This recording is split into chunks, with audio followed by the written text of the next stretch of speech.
হযরত আমর ইবনে আবু সুফিয়ান রাদিয়াল্লাহু আনহু এর বরাতে একটি হাদিসের বর্ণনা আছে। একবার আল্লাহর রাসূল সাল্লাল্লাহু আলাইহি ওয়াসাল্লাম 10 জন লোককে গোয়েন্দা হিসেবে সংবাদ সংগ্রহের জন্য পাঠালেন। আসিম ইবনে সাবিত আনসারী রাদিয়াল্লাহু আনহুকে তিনি সেই গোয়েন্দা দলের প্রধান নিয়োগ করলেন। আসিম রাদিয়াল্লাহু আনহু ছিলেন ওমর ইবনে খাত্তাবের নানা।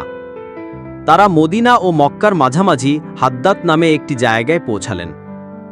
লেইহান নামে হুজাইল গোত্রের একটি শাখার লোকেরা 200 তীরন্দাজ নিয়ে তাদের সন্ধানে বের হয়।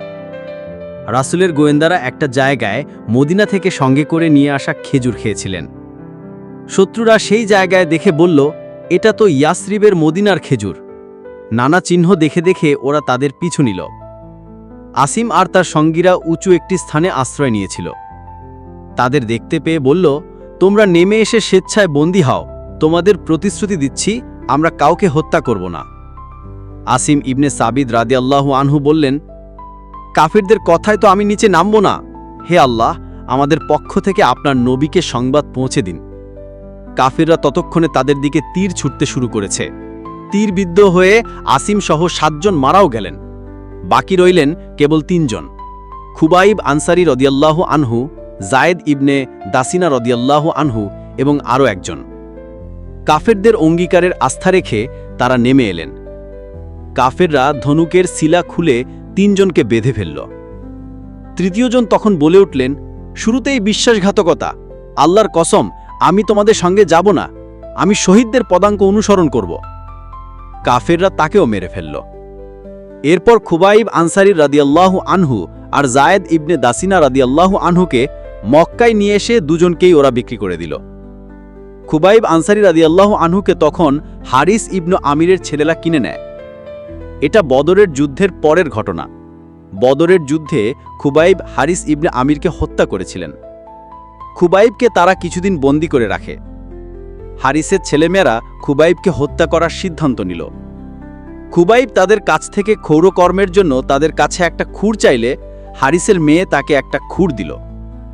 হারিসের নাতি সে সময় খুবাইবের কোলে বসেছিলেন। খুবাইবের হাতে খুর দেখে হারিসের মেয়ে আটকে উঠল। খুটাইব বললেন, তুমি কি এই কথা ভাবছ যে শিশুটিকে আমি খুন করব? কখনোই আমি সেটা করব না। হারিসের মেয়ে তখন বলেন, খুবাইবের মতো উত্তম বন্দী আমি কখনো দেখিনি। একদিন দেখি খুবাইব বন্দী অবস্থায় আঙুর খাচ্ছেন, অথচ সে সময় মক্কায় কোনো ফলই পাওয়া যাচ্ছিল না। সেটা ছিল আল্লাহর পক্ষ থেকে জীবিকা, খুবাইবকে তিনি দান করেছেন। এরপর ওরা খুবাইবকে মারার জন্য তাকে নিয়ে বেরিয়ে পড়ল। খুবাইব রাদিয়াল্লাহু আনহু বললেন, আমাকে 2 রাকাত নামাজ পড়তে দাও। ওরা তাকে নামাজ পড়ার অনুমতি দিল। তিনি নামাজ আদায় করে বললেন, আমি কিন্তু মৃত্যু ভয়ে ভীত হয়ে আমি নামাজকে দীর্ঘ করিনি। এই বলে তিনি একটি কবিতা আবৃত্তি করলেন, যখন আমি মুসলিম হিসেবে শহীদ হচ্ছি তখন কোনো ভয় করি না।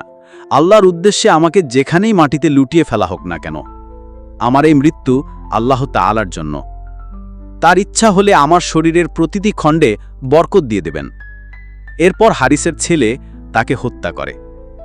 বন্দী অবস্থায় কোনো মুসলমানকে শহীদ করা হলে তার জন্য 2 রাকাত নামাজ আদায় করার রীতি খুবাইব রাদিয়াল্লাহু আনহু এই ঘটনা থেকে প্রবর্তিত হয়। আসিম রাদিয়াল্লাহু আনহুয়ের শাহাদত বরণের দিনই আল্লাহ তার দোয়া কবুল করেছিলেন। তাদের সবার উপর যা ঘটেছিল আল্লাহর রাসূল সাল্লাল্লাহু আলাইহি ওয়াসাল্লাম সেদিন তার সাহাবীদের সবই জানিয়েছিলেন। কুরাইশ কাফিররা জানানো হলো যে আসিম রাদিয়াল্লাহু আনহুকে শহীদ করা হয়েছে।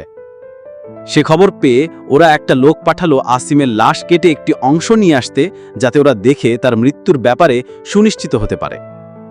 আসিমের লাশ রক্ষার জন্য তখন এক ঝাঁক মৌমাছি পাঠানো হলো, যাতে তারা তার দেহ আবৃত করে রাখে। কুরাইশদের সেই লোক তার শরীরে ছুরি চালাতে পারেনি।